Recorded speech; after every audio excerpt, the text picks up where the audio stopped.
Gold trusted gold buyers మీరు తాకట్టు పెట్టిన బంగారాన్ని విడిపించి ఈ రోజు ఉన్న మార్కెట్ ధరకు కొనబడును.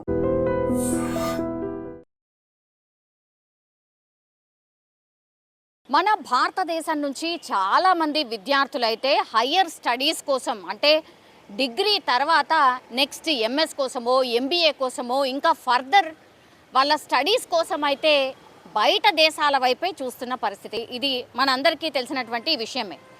So PG level of studies ఏవైతే ఉంటాయో ఎక్కువ మట్టుకైతే ఏ దేశంలో ఆపర్చునిటీస్ ఉన్నాయి, వీళ్ళు చదువుకోవాల్సింది ఏంటి, చదవాలనుకుంటుంది ఏంటి, దాన్ని బేస్ చేసుకొని డిఫరెంట్ కంట్రీస్ని ఆప్షన్గా చూస్ చేసుకొని వాటికి అప్లై చేయడం, ఆ తర్వాత వెళ్ళడం, ఇది కామనెస్ట్ థింగ్.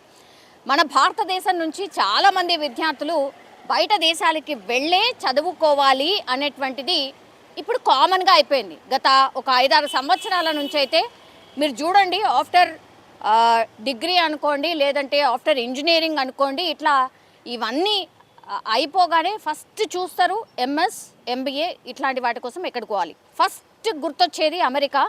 ఇప్పుడున్న పరిస్థితుల్లో ట్రంప్ వచ్చాక అమెరికాలో విద్యార్థుల పరిస్థితి బాగాలేదు, ఉద్యోగాలు రావట్లేదు, అక్కడ పార్ట్ టైం జాబ్స్ లేవు. సో అమెరికాలో ఉన్న విద్యార్థులే ఏం చేయాలో అర్థమవుతలేదు. అట్లాగే వీసా జారీ అంత ఈజీగా లేదు కాబట్టి అమెరికా వైపు చాలామంది చూడట్లేదు. నెక్స్ట్ ఆప్షన్గా చూసింది చాలామంది ఏంటి అంటే కెనడా. అట్లా కెనడా వైపు కూడా చాలామంది పోయినరు, అంటే అమెరికా లేదంటే నెక్స్ట్ కెనడా. సో కెనడాకి వెళ్ళినటువంటి విద్యార్థులకు కూడా కొంత ఇబ్బందులు వచ్చాయి. ఎట్లనైతే అమెరికా మా పౌరులే ఇంపార్టెంట్ అని ఎట్లయితే అనుకుంటుందో, సేమ్ కెనడాలో కూడా అక్కడి ప్రధాని కూడా అట్లాంటి డిసిషనే తీసుకున్నారు. అంటే కుప్పలు తెప్పలుగా మన దగ్గర నుంచి వెళ్ళిన వాళ్ళు కూడా చాలామంది ఉంటారు. ఎస్పెషల్లీ కూడా పంజాబ్ నుంచి చాలామంది కెనడాకి వెళ్తూ ఉంటారు.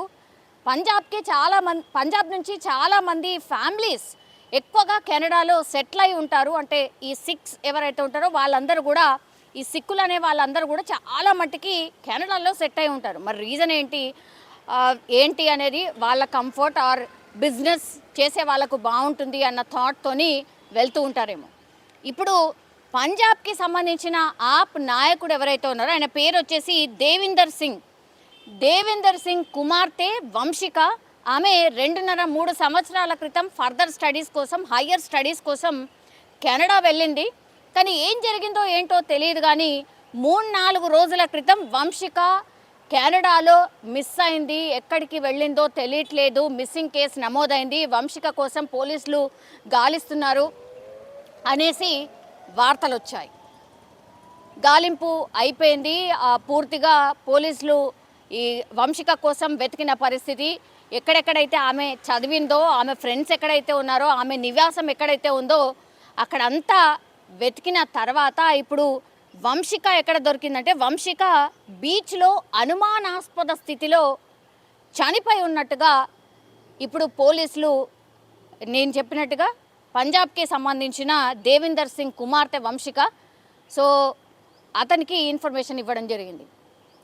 సో ఇట్లా మన భారతీయ విద్యార్థులు బయట స్టడీస్ కోసం, ఫర్దర్ స్టడీస్ కోసం, మంచి ఫ్యూచర్ కోసం ఎప్పుడైతే వెళ్తున్నారో అక్కడ అనుమానాస్పదంగా చనిపోవడం, చాలామంది యాక్సిడెంట్లో చనిపోవడం, లేదంటే ఆత్మహత్య చేసుకోవడం, ఇట్లాగే ఈమెలాగా బీచ్లో చనిపోవడం, ఇట్లా డిఫరెంట్గా, అది కూడా అనుమానాస్పద స్థితిలో. న్యాచురల్గా ఇక్కడ ఏదో జరిగి చనిపోయినరో ఏదో సంథింగ్ అలా అని కాదు. సో అనుమానాస్పదంగా చనిపోవడం ఇప్పుడు ఆందోళన కలిగిస్తోంది. మరి వంశిక అనుమానాస్పద స్థితిలో చనిపోవడానికి రీజన్ ఏంటి? ఆ బీచ్కి దగ్గరలో ఉన్నటువంటి రెస్టారెంట్స్ ఏవైతే ఉంటాయో, సోకాల్డ్ రెస్టారెంట్స్ చాలా ఉంటాయి కాబట్టి అక్కడ ఉన్నటువంటి సీసీ ఫుటేజ్ని కలెక్ట్ చేస్తున్న పరిస్థితి. మరి బీచ్కి ఎప్పుడు వెళ్ళింది వంశిక? ఎవరెవరు ఉన్నారు ఆమెతో పాటు? సింగిల్గా వెళ్ళిందా, ఇంకెవరితోనైనా వెళ్ళిందా? వంశిక మీద ఎవరికైనా కోపం ఉందా? ఎవరైనా కావాలనే చంపారా? ఇంకేం జరిగింది అనే కోణంలో పోలీసులు అయితే పూర్తిగా విచారణ అయితే చేస్తున్న సిచ్యువేషన్ అయితే కనిపిస్తోంది. కానీ చాలామంది ఇప్పుడు మన వాళ్ళు కూడా కెనడాలో చాలామంది మన వాళ్ళు వెళ్ళినటువంటి పరిస్థితి, అట్లాగే అమెరికాకు వెళ్ళినటువంటి పరిస్థితి, ఇట్లాంటి వార్తలు తరచుగా వస్తున్నాయి. ఏదో ఒక సందర్భంలో వీక్లో వన్స్ ఆర్ ట్వైస్ ఇట్లాంటి వార్తలు వస్తున్నాయి. ఇది ఇప్పుడు ఆందోళన కలిగిస్తోంది ఇక్కడ ఉన్నటువంటి పేరెంట్స్.